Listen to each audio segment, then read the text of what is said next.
8 અને 9 એપ્રિલે અમદાવાદમાં મળશે કોંગ્રેસનું રાષ્ટ્રીય અધિવેશન, જેની તડામાર તૈયારી ચાલી રહી છે. રિવરફ્રન્ટ ઇવેન્ટ સેન્ટર પાસે 2 વિશાળ ડોમ ઊભા કરાયા છે. આ ડોમમાં 3000 લોકોની બેસવાની વ્યવસ્થા કરવામાં આવી.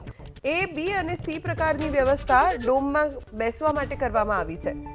મુખ્ય ડોમની બાજુમાં જ જમવાની પણ વ્યવસ્થા છે.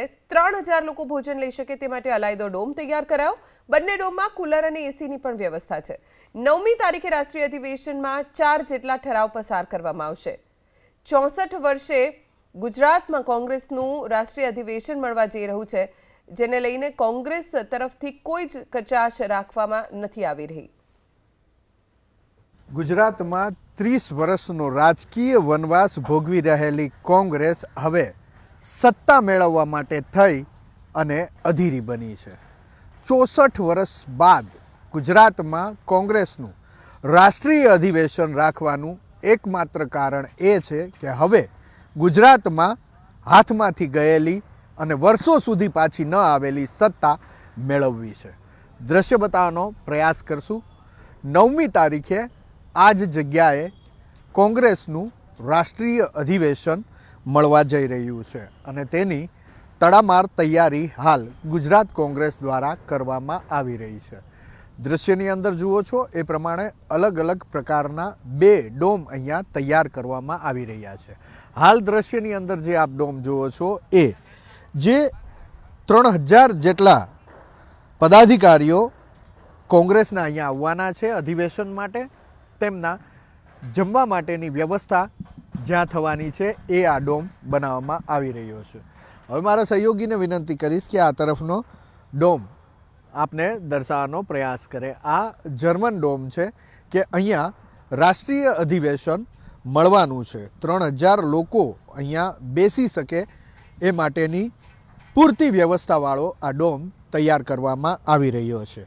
ડોમની અંદર એ, બી અને સી 3 પ્રકારને અલગ અલગ બેઠક વ્યવસ્થા કરવામાં આવશે અને એ મુજબ કોંગ્રેસના પદાધિકારીઓ ત્યાં બેસશે. સામેની બાજુએ મોટું સ્ટેજ હશે અને સ્ટેજ ઉપર કોંગ્રેસના રાષ્ટ્રીય અધ્યક્ષ મલ્લિકાર્જુન ખડગેથી લઈ સોનિયા ગાંધી, રાહુલ ગાંધી, પ્રિયંકા ગાંધી સહિતના જે મોટા નેતાઓ છે સ્ટેજ ઉપર રહેશે અને અહીંયા 9મી એપ્રિલના રોજ જે રાષ્ટ્રીય અધિવેશન મળવાનું છે તેની અંદર લગભગ 3 થી 4 જેટલા ઠરાવો પણ પસાર કરવામાં આવશે અને ત્યારબાદ મલ્લિકાર્જુન ખડગે, સોનિયા ગાંધી અને રાહુલ ગાંધીનું સંબોધન પણ રહેવાનું છે અને તેની આ સંપૂર્ણ તૈયારી કરવામાં આવી રહી છે. ગરમીની સિઝન છે અને ખાસ ગરમીનો પારો હવે ધીરે ધીરે વધી રહ્યો છે, ત્યારે અહીંયા રાષ્ટ્રીય અધિવેશનની અંદર ઉપસ્થિત રહેનાર મહાનુભાવોને ગરમી ન લાગે અને ઠંડક મળી રહે એ માટે આપ જુઓ છો એ મુજબના કુલર અને એસીની વ્યવસ્થા પણ કરવામાં આવી છે. આ જ જગ્યાએ 8મી તારીખે રાત્રિ સાંસ્કૃતિક કાર્યક્રમ પણ થવાના છે અને તેને લઈ અને વ્યવસ્થા પણ કરવામાં આવી છે.